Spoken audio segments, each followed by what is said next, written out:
ಶುಭ ಮುಂಜಾನೆ ಎಲ್ರಿಗೂ. ಇವತ್ತಿನ ಬ್ರೇಕ್ಫಾಸ್ಟ್ ಗಂಜಿ ಮತ್ತೆ ಅದ್ರ ಜೊತೆಗೆ ಆಲೂ ಭರ್ತವನ್ನು ಮಾಡ್ತಾರೆ ನಾರ್ತ್ ಇಂಡಿಯನ್ಸ್ ಅವರು. ಬಟ್ ನಾನು ಇವತ್ತು ಅದ್ರ ಜೊತೆಗೆ ಹೆಲ್ದಿ ಆಗಿರ್ಲಿ ಅಂತ ಹೇಳಿ ಸ್ವೀಟ್ ಪೊಟೊಟೊ ಸಿಹಿ ಗೆಣಸಿನ ಭರ್ತ ಮಾಡಿದೀನಿ. ಅದನ್ನ ಹೇಗ್ ಮಾಡೋಣ ಅಂತ ನೋಡೋಣ ಬನ್ನಿ. ಈ ಗಂಜಿ ಮಾಡೋದು ತುಂಬಾ ಸಿಂಪಲ್. ರಾತ್ರಿ ನೆನೆಸಿಟ್ಟಿರುವಂತಹ ರೈಸ್ ಆಗಿರೋದ್ರಿಂದ ಒಂದ್ 10 ರಿಂದ 15 ನಿಮಿಷ ಆಗುತ್ತೆ. ತುಂಬಾ ಹೆಲ್ದಿ ಬ್ರೇಕ್ಫಾಸ್ಟ್ ಕೂಡ, ನಿಮ್ಗೆಲ್ರಿಗೂ ಗೊತ್ತಿರೋ ಹಾಗೆ. ಇದು ನೆನೆಸಿಟ್ಟಿರುವಂತಹ ರೈಸ್, ಇದು ರಾತ್ರಿ ನೆನೆಸಿಟ್ಟಿರೋ ನೀರಲ್ಲಿ. ಹಾಗೆ ಅದಕ್ಕೆ ಬೇಕಾಗಿರುವಂತಹ ಕೆಲವೊಂದು ಸಾಮಗ್ರಿಗಳನ್ನ ರೆಡಿ ಮಾಡ್ಕೊಂಡಿದ್ದೀನಿ. ನೆನೆಸಿಟ್ಟಿರೋ ರೈಸ್ಗೆ ನಿಮ್ಗೆ ಎಷ್ಟು ಪ್ರಮಾಣದಲ್ಲಿ ಕರ್ಡ್ ಅಥವಾ ಮೊಸರು ಬೇಕನ್ಸುತ್ತೋ ಅಷ್ಟು ಹಾಕೊಳ್ಬಹುದು.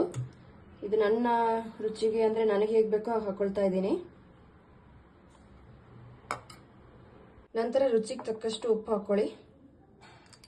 ಒಗ್ಗರಣೆಗೆ ಕರಿಬೇವಿನ ಸೊಪ್ಪು, ಈರುಳ್ಳಿ ಮತ್ತೆ 2 ಮೆಣಸಿನ್ಕಾಯಿ ಹಾಕಿದ್ದೀನಿ. ನೀವು ಎಷ್ಟು ಪ್ರಮಾಣದಲ್ಲಿ ಮಾಡ್ತಿದ್ದೀರಾ ಅಷ್ಟು ಹಾಕೊಳ್ಬಹುದು. ನಂತರ ಅದಕ್ಕೆ ಆಫ್ ಮಾಡಿ ಕೊತ್ತಂಬರಿ ಸೊಪ್ಪನ್ನು ಹಾಕೋದು. ಆ ಗಂಜಿ ರೈಸ್ ಅನ್ನ ಈಗ ನಾವು ಮಸಾಲೆಗೆ ಹಾಕಬೇಕು.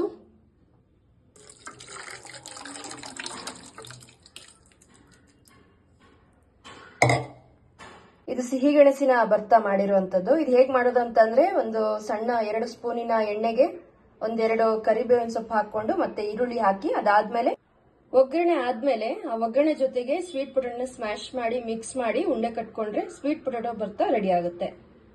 ನಿಮ್ಗೆ ಖಾರ ಬೇಕು ಅಂತಂದ್ರೆ ಕೆಲವರು ಮೆಣಸಿನ್ಕಾಯಿ ಹಾಕೊಳ್ಬಹುದು, ಒಣಮೆಣಸಿನ್ಕಾಯಿ ಇಲ್ಲ ಕೆಂಪು ಮೆಣಸಿನ್ಕಾಯಿನ. ವಿಡಿಯೋ ನೋಡಿರುವಂತರು ದಯವಿಟ್ಟು ಸಬ್ಸ್ಕ್ರೈಬ್ ಮಾಡಿ ಚಾನಲ್ ಅನ್ನ. Thank you.